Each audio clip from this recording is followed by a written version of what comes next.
here for you all today. However, before we start that, we're going to tell you just a little bit about this cannon, and of course cannons that are used up here at Fort Mackinac throughout its military history.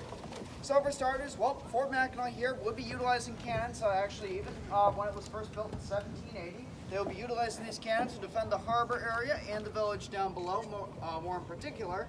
And well, it would be utilized in that purpose. From the 1780s, you would actually be able to use those cannons in anger once and only time in its military history. And that would be during the War of 1812, when actually the British will be the ones who will be controlling the fort, and the Americans will actually be sending a counterattack to take Fort Mackinac from the British. So they'll actually be sending 2 warships out here into the harbor area, and from there they would actually have to utilize the cannons on the upper gun platform here to fend off that particular attack, which they were successful in doing so, as this fort is positioned on a high point on the cliff end of the limestone.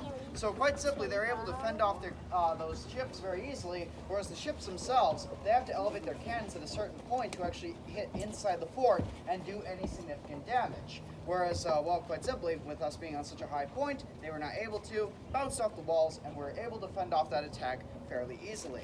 Now, that would be the one and only time in Fort Mackinac's history that they would be utilizing cannons here in the fort's defense. And ever since then, after the Americans would retake Mackinac Island and Fort Mackinac at the end of the War of 1812, cannons here will be used not necessarily for any fort defense, really, as well by then this is going to become more of a peacetime posting. Instead, they're going to be utilizing cannons more for ceremonial purposes.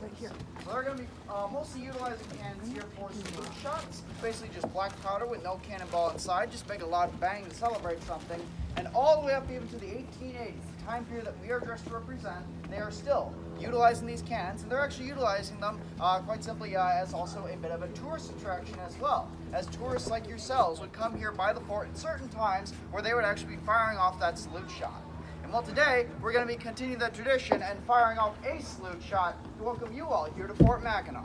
How does that sound? Well, much better than the enthusiasm we had at the beginning. But without further ado, then we will continue with loading our cannon.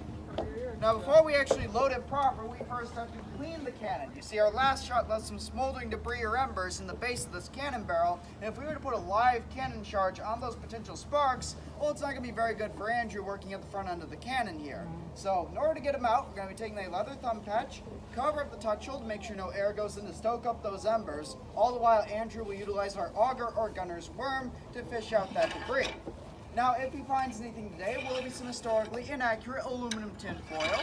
We use aluminum tin foil today instead of the more historically accurate muslin cloth, quite simply because muslin cloth burns and smolders, and we do not want to send smoldering debris out into Marquette Park.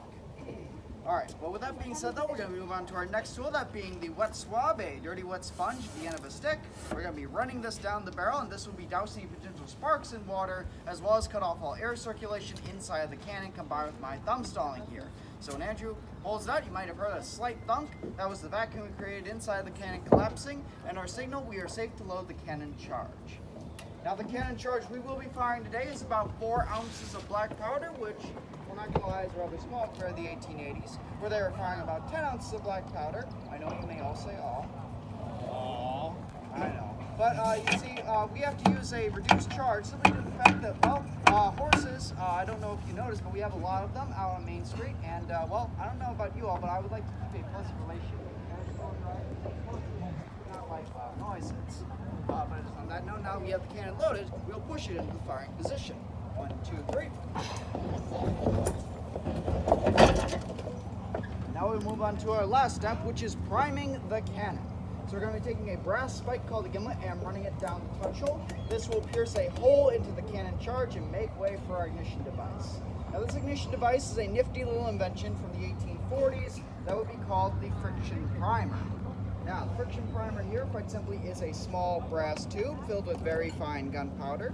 At the top is a chemical called fulminated mercury with a pin attached to it. And think of it like a rather small grenade.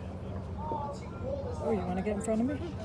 You can stand in front of me. that in turn will create sparks. Those sparks then let off the gunpowder inside this tube, sending a jet of flame down the touch hole, igniting the main cannon charge. With that, looks like we're just about ready to go, but as at this time I do also have to remind you all, this is a cannon. It will be rather loud.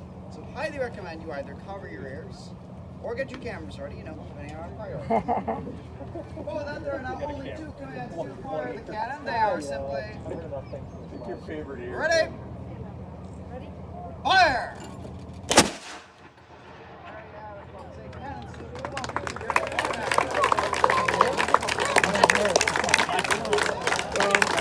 Unfortunately, I was too focused on Now that it. is the end of our cannon firing And I demonstration. missed the end of the gun. At 1:30, we will be having a firearms of Mackinac demonstration that will be happening down the parade grounds just in front of the soldiers' barracks. Hope to see you all Said, there, huh? but if not, I have a was great in rest of here, your I day didn't here mean at to Fort cover my Mackinac. ears. And safe travels. That was pretty cool.